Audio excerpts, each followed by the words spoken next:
Perum Bulog mencatatkan serapan beras tertinggi sepanjang sejarah di akhir tahun 2025.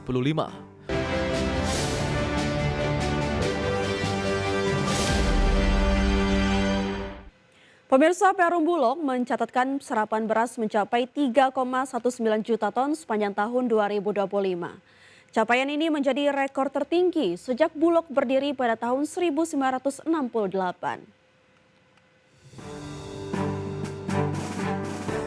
Perum Bulog mencatatkan serapan beras tertinggi sepanjang sejarah di akhir tahun 2025. Total pengadaan setara beras Bulog mencapai 3,19 juta ton dan menjadi rekor tertinggi sejak Bulog berdiri pada tahun 1968. Jumlah ini berasal dari penyerapan 4,53 juta ton gabah kering panen, 6.863 ton gabah kering giling, serta 765.504 ton beras.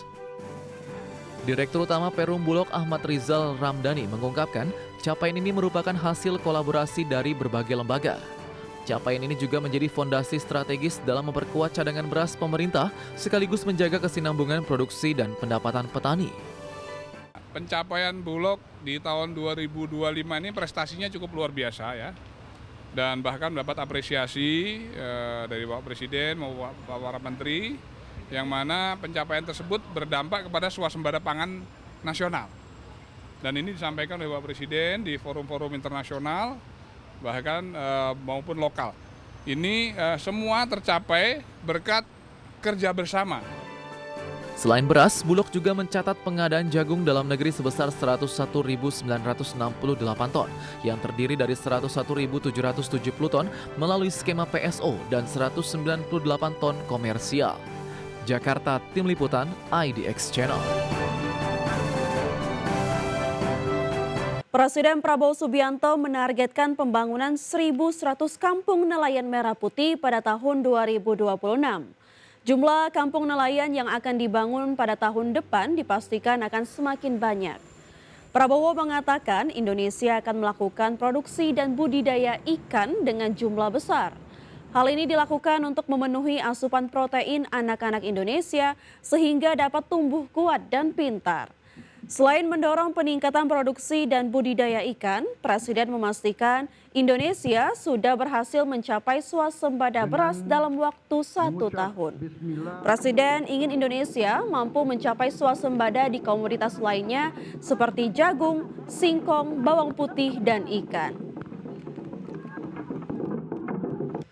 Saudara-saudara, ternak, ikan, semuanya kita akan produksi besar-besaran. Kita akan buka ribuan desa-desa nelayan. Kita akan buka ratusan budidaya ikan. Saudara-saudara sekalian, rakyat kita, anak-anak kita harus makan protein yang banyak. Dia harus tumbuh kuat, tumbuh pinter, dan tumbuh menjadi masa depan Indonesia yang hebat. Dan saya juga dapat laporan dari Menteri Kelautan. Menteri Kelautan ada? Hasil daripada nelayan-nelayan kita juga naik. Dan di tahun-tahun mendatang akan lebih naik lagi. Hari tahun 26 ini kita targetkan 1.100 desa nelayan. Kementerian Perindustrian menetapkan target pertumbuhan industri pengolahan non-migas pada 2026 sebesar 5,51%. Pemerintah juga fokus pada pemerataan industri di luar Pulau Jawa dan penekanan emisi gas rumah kaca.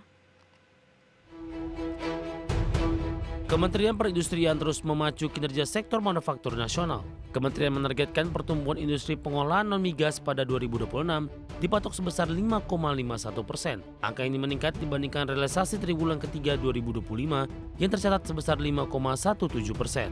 Menurut Wakil Menteri Perindustrian Faisal Riza, industri logam dasar menjadi primadona dengan target pertumbuhan tertinggi mencapai 14%. Disusul sektor farmasi dan obat-obatan sebesar 6,26%, serta industri makanan dan minuman di angka 6,06%. Sementara sektor alat angkutan ditargetkan kembali pulih dan tumbuh 2,93%. Kemenperin juga menargetkan kontribusi ekspor manufaktur mencapai 74,85% dari total ekspor dan investasi baru sebesar 852,90 triliun rupiah. Pertumbuhan PDB industri pengolahan non-migas yang di tahun 2025 triwulan 3 ini itu sekitar 5,17%, ditargetkan menjadi 5,51%. Demikian pula dengan rasio IPNM terhadap PDB yang di tahun ini 17,27%, ditargetkan untuk naik menjadi 18,56%. Kemenperin juga menerapkan strategi baru untuk menggeser sentralisasi industri. Target nilai tambah industri di luar Pulau Jawa ditetapkan sebesar 33,25% untuk menciptakan keadilan ekonomi. Sektor industri juga diwajibkan berkontribusi dalam penurunan emisi gas rumah kaca dengan target 6,79 juta ton CO2 ekuivalen. Jakarta, Adi Firmansyah, ADSC. Gabungan Industri Kendaraan Bermotor Indonesia atau Gaikindo memperkirakan penjualan kendaraan mobil di Indonesia hanya mampu berada di level 780.000 unit pada tahun 2025. Angka ini jauh dari target awal sebesar 850.000 hingga 900.000 unit. Ketua Umum Gabungan Industri Kendaraan Bermotor Indonesia Putu Juli Ardika menyebutkan hingga tahun 2025 akhir penjualan mobil diperkirakan hanya mampu di angka 780.000 unit atau jauh dari target awal sebesar 850.000 unit. Angka ini disebutkan lantaran masih turunnya data beli masyarakat sehingga pembelian terus menurun hingga adanya masalah pembiayaan di mana pembelian kendaraan bermotor masih didominasi 70% melalui kredit. Adapun Putu menyebutkan penurunan penjualan kendaraan ini didominasi oleh mobil di bawah 200 juta atau antara harga 200 hingga 400 juta rupiah. Perkirakan itu akan mencapai 780.000 unit kendaraan untuk tahun 2025. Itu memang masih di bawah proyeksi tahun lalu.